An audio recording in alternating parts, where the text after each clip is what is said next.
നമസ്കാരം. വേദാംഗ ജ്യോതിഷത്തിലെ അമൂല്യമായ അറിവുകൾ പകർന്നു തരുന്ന പ്രശാന്തം ആസ്ട്രോ ചാനലിലേക്ക് ഏവർക്കും സ്വാഗതം. ഈ ചാനൽ ഇതുവരെയും സബ്സ്ക്രൈബ് ചെയ്യാത്തവർ ഇപ്പോൾ തന്നെ സബ്സ്ക്രൈബ് ചെയ്യുക. നോട്ടിഫിക്കേഷൻ ലഭിക്കുന്നതിനായി ബെൽ ബട്ടൺ അമർത്തുമല്ലോ. ഒപ്പം ചാനൽ ലൈക്ക് ചെയ്യുക, ഷെയർ ചെയ്യുക, കമൻറ്റ് ചെയ്യുക. കൊല്ലവർഷം 1199 ധനു സംക്രമം തിരുവോണം നക്ഷത്രത്തിലാണ്.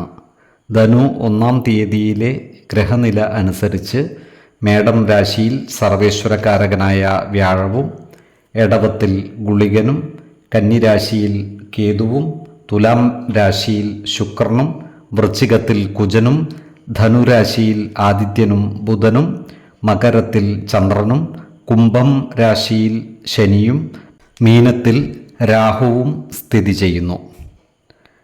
ഉത്രാടം നക്ഷത്രത്തിൽ ജനിച്ചവർക്ക് ധനുമാസം പൊതുവെ ഗുണദോഷ സമ്മിശ്രമായിരിക്കും. ഈ നക്ഷത്രക്കാരായ യുവതീ യുവാക്കളുടെ വിവാഹ കാര്യത്തിൽ തീരുമാനമാകാനിടയുണ്ട്. പ്രണയിതാക്കൾ എതിർപ്പുകളെ അതിജീവിച്ച് വിവാഹിതരാകുവാനുള്ള സാധ്യതകളും കാണുന്നുണ്ട്. വിശ്വാസികളായവർക്ക് വിവാഹ കാര്യത്തിൽ തീരുമാനമെടുക്കുന്നതിന് ജാതക പരിശോധന നടത്താവുന്നതുമാണ്. നക്ഷത്രപ്പൊരുത്തം, പാപസാമ്യത, കുജദോഷം, ദശാസന്ധി ദോഷം, മനപ്പൊരുത്തം, മറ്റു കാര്യങ്ങൾ എന്നിവ പരിഗണിച്ച് വിവാഹ തീരുമാനമെടുക്കുന്നതാണ് ഉത്തമം. എന്നാൽ ഗാഢമായ പ്രണയത്തിൽ ഏർപ്പെട്ടിരിക്കുന്നവർക്ക് മനപ്പൊരുത്തം മാത്രം പരിഗണിച്ച് ഗാന്ധർവ വിധി പ്രകാരം വിവാഹിതരാകാമെന്ന് ആചാര്യ മതവുമുണ്ട്. ഈ നക്ഷത്രക്കാർക്ക് എഗ്രിമെൻറ്റുകളിലും ചില കരാറുകളിലും ഏർപ്പെടുക വഴി ചില പ്രശ്നങ്ങൾ വന്നു ചേരുവാനുള്ള സാധ്യതകളും കാണുന്നുണ്ട്. അതിനാൽ ഈ നക്ഷത്രക്കാർ ഇത്തരം കാര്യങ്ങളിൽ ഏർപ്പെടുമ്പോൾ അതീവ ജാഗ്രത പാലിക്കുന്നത് ഗുണകരമായിരിക്കും. തങ്ങളുടെ പേരും പ്രശസ്തിയും കളയുന്ന പ്രവർത്തനങ്ങളിൽ നിന്നും പരമാവധി മാറി നിൽക്കുവാൻ ഇവർ പ്രത്യേകം ശ്രദ്ധിക്കേണ്ടതുമാണ്. ചീത്ത കൂട്ടുകെട്ടുകളിൽ നിന്നും അകലം പാലിക്കുകയും ദുശ്ശീലങ്ങൾ പൂർണ്ണമായും ഒഴിവാക്കിയും മുന്നോട്ട് നീങ്ങുന്നതാണ് ഗുണകരമാവുക. ജീവിത പങ്കാളികളുമായി എല്ലാ കാര്യങ്ങളും തുറന്നു പറയുകയും കുടുംബ കാര്യങ്ങളിൽ സ്നേഹപൂർവ്വം ഇടപെടുകയും വേണം. ഈ നക്ഷത്രക്കാർ ആരോഗ്യകാര്യങ്ങളിൽ ഒരു പ്രത്യേക ശ്രദ്ധ പതിപ്പിക്കുന്നത് ഗുണകരമായിരിക്കും. അനാവശ്യ മാനസിക പിരിമുറുക്കം ഒഴിവാക്കി മുന്നോട്ട് നീങ്ങുവാൻ പ്രത്യേകം ശ്രദ്ധിക്കേണ്ടതുമാണ്. ഈശ്വര കടാക്ഷത്താൽ എല്ലാ പ്രതിസന്ധികളെയും അതിജീവിക്കുവാൻ ഇവർക്ക് സാധിക്കുന്നതുമാണ്.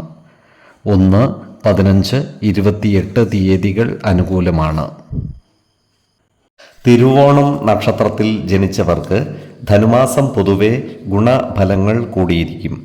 ഈ നക്ഷത്രക്കാരായ ഉദ്യോഗാർത്ഥികൾക്കും മറ്റു തൊഴിൽ അന്വേഷകർക്കും അനുകൂലമായ കാലമാണ്. ഇവർക്ക് ജോലി ലഭിക്കുന്നതിനുള്ള സാധ്യതകളും കാണുന്നുണ്ട്. താൽക്കാലിക അടിസ്ഥാനത്തിൽ ഗവൺമെൻറ് ജോലി ലഭിക്കുന്നതിനുള്ള സാധ്യതകളും കൂടുതലാണ്. എംപ്ലോയ്മെൻറ്റ് എക്സ്ചേഞ്ചിൽ പേർ രജിസ്റ്റർ ചെയ്ത തൊഴിൽ രഹിതരായ ഈ നക്ഷത്രക്കാർ ബന്ധപ്പെട്ട ഉദ്യോഗസ്ഥരെ നേരിൽ കണ്ട് തൊഴിൽ കാര്യങ്ങൾ അന്വേഷിക്കുന്നതിനും മറ്റും അനുകൂലമായ കാലമാണ്. ഈ നക്ഷത്രക്കാരുടെ പ്രവർത്തന മേഖലകളിൽ സർക്കാർ ഇടപെടൽ ഉണ്ടാകുവാനുള്ള സാധ്യതകൾ കാണുന്നുണ്ട്. ഉന്നത വ്യക്തികൾ മുഖാന്തിരം പലവിധ നേട്ടങ്ങളും ഇവരെ തേടിയെത്തിയാൽ അത്ഭുതപ്പെടുവാനുമില്ല.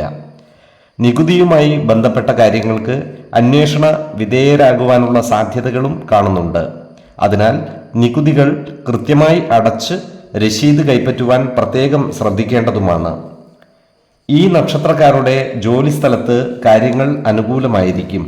സഹപ്രവർത്തകരിൽ നിന്നും മേലധികാരികളിൽ നിന്നും സഹായ സഹകരണങ്ങൾ ലഭിക്കുന്നതാണ്. പൊതുവെ സമാധാനപരമായ അന്തരീക്ഷം ജോലിസ്ഥലത്ത് ഉണ്ടാകുന്നതുമാണ്. അതുപോലെ ഈ നക്ഷത്രക്കാർക്ക് പൂർവിക സ്വത്ത് അനുഭവയോഗ്യമാകുവാനുള്ള സാധ്യതകളും കാണുന്നുണ്ട്.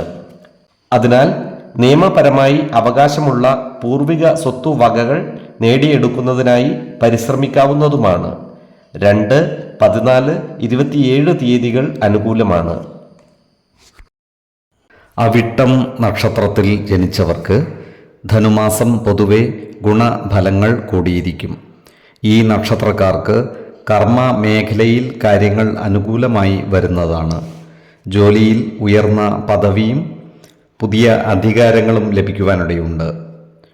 ജോലിയിൽ പ്രൊമോഷൻ ലഭിക്കുന്നതിനായി അപേക്ഷ സമർപ്പിക്കുന്നതിനും അനുകൂലമായ കാലമാണ്. ഈ നക്ഷത്രക്കാർക്ക് പല കാര്യങ്ങൾക്കുമായി യാത്രകൾ ആവശ്യമായി വന്നേക്കുവാൻ ഇടയുണ്ട്. ഇത്തരം യാത്രകൾ അനുകൂലപ്രദമാവുകയും സുഖകരമായി തീരുവാനുമുള്ള സാധ്യതകൾ കാണുന്നുണ്ട്. ക്രിയാത്മകമായ പ്രവർത്തനങ്ങളിലൂടെ ജനശ്രദ്ധ നേടിയെടുക്കുവാൻ ഇവർക്ക് സാധിക്കുന്നതുമാണ്.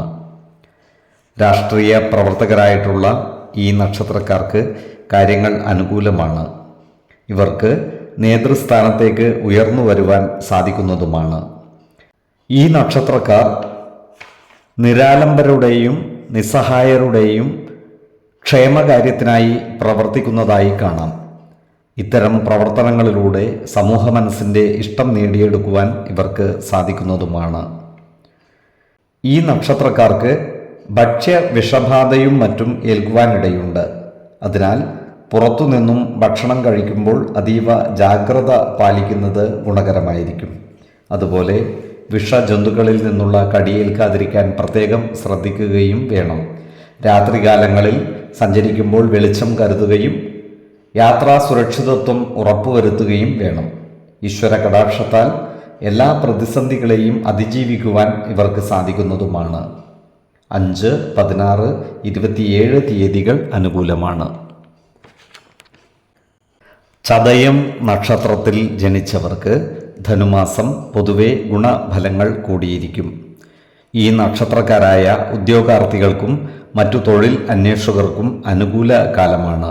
സർക്കാർ സ്ഥാപനങ്ങളിലോ മറ്റു പൊതുമേഖലാ സ്ഥാപനങ്ങളിലോ സ്വകാര്യ സ്ഥാപനങ്ങളിലോ ജോലിയിൽ പ്രവേശിക്കുവാൻ ഇവർക്ക് അവസരം ലഭിക്കുന്നതാണ്. നിലവിൽ സർവീസിലുള്ള ഈ നക്ഷത്രക്കാർക്ക് വരുമാന വർധനവ് ഉണ്ടാകുവാനുള്ള യോഗവും കാണുന്നുണ്ട്. അതുപോലെ കരാർ അടിസ്ഥാനത്തിൽ ജോലി ചെയ്യുന്ന ഈ നക്ഷത്രക്കാർക്കും കാര്യങ്ങൾ അനുകൂലമാണ്. കരാർ പണികളിൽ നിന്നും ഇവർക്ക് സാമ്പത്തിക നേട്ടം കൈവരിക്കുവാൻ സാധിക്കുന്നതുമാണ്. ഫാക്ടറികളിലും മറ്റും ജോലി ചെയ്യുന്ന ഈ നക്ഷത്രക്കാർ തൊഴിൽ തർക്കങ്ങളിലും മറ്റും പെട്ടുപോകുവാനുള്ള സാധ്യതകൾ കാണുവാനുണ്ട്.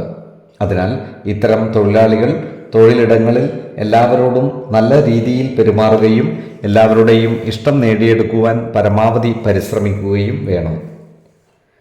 ഈ നക്ഷത്രക്കാരുടെ ജ്യേഷ്ഠ സഹോദരങ്ങൾക്ക് പലവിധ അസുഖങ്ങളും പിടിപെടുവാനുള്ള സാധ്യതകൾ കാണുന്നുണ്ട്. ഇത്തരം സന്ദർഭങ്ങളിൽ അടിയന്തര വൈദ്യസഹായം തേടുകയും ആവശ്യമായ ശുശ്രൂഷകൾ ഉറപ്പുവരുത്തുകയും വേണം. നല്ല കുടുംബസ്നേഹികളായ ഈ നക്ഷത്രക്കാർ മറ്റ് കുടുംബ അംഗങ്ങൾക്ക് ആശ്വാസകരമാവുന്ന പല പ്രവൃത്തികളിലും ഏർപ്പെടുന്നതായി കാണാം. ഏറ്റെടുക്കുന്ന പ്രവൃത്തികൾ പൂർത്തിയാക്കുന്നത് മൂലം ഇവർക്ക് സമൂഹ മനസ്സിൻ്റെ അംഗീകാരം നേടിയെടുക്കുവാൻ സാധിക്കുകയും ചെയ്യും. 2, 16, 30 എന്നീ തീയതികൾ അനുകൂലമാണ്. ഈ നക്ഷത്രക്കാർ ജനിച്ച സമയത്തെ അടിസ്ഥാനമാക്കിയുള്ള ജാതകത്തിലെ ലഗ്ന രാശിയുടെയും ലഗ്ന അധിപൻ്റെയും സ്ഥിതിയും ശുഭ പാപ ഭാവങ്ങളുടെ സ്ഥിതിയും ഓരോ രാശിയിലെയും ഗ്രഹങ്ങളുടെ സ്ഥിതിയുമനുസരിച്ച് ഇവരുടെ പൊതുഫലത്തിൽ ഏറ്റക്കുറച്ചിലുകൾ ഉണ്ടാകുവാനിടയുണ്ട്. കുടുംബ ദേവതകളെയും ഇഷ്ടദേവതകളെയും ഉപാസിക്കുന്നത് ഇവർക്ക് ആയുരാരോഗ്യ സൗഖ്യമേകും. ഇഷ്ടദേവതാ മന്ത്രം 108 തവണ ദിനംതോറും ലിഖിത ജപം ചെയ്തു വരുന്നത് ഇവർക്ക് സർവ്വ ഐശ്വര്യങ്ങളുമേകും. നല്ല വ്യക്തി സാധനകളോടെയും ഉപാസനകളോടെയും മുന്നേറിയാൽ സർവേശ്വരാനുഗ്രഹത്താൽ ഇവരുടെ സർവ്വകാര്യങ്ങളും മംഗളകരമാകും. നന്ദി, നമസ്കാരം. ജ്യോതിഷരത്നം പ്രശാന്ത് കണ്ണോം.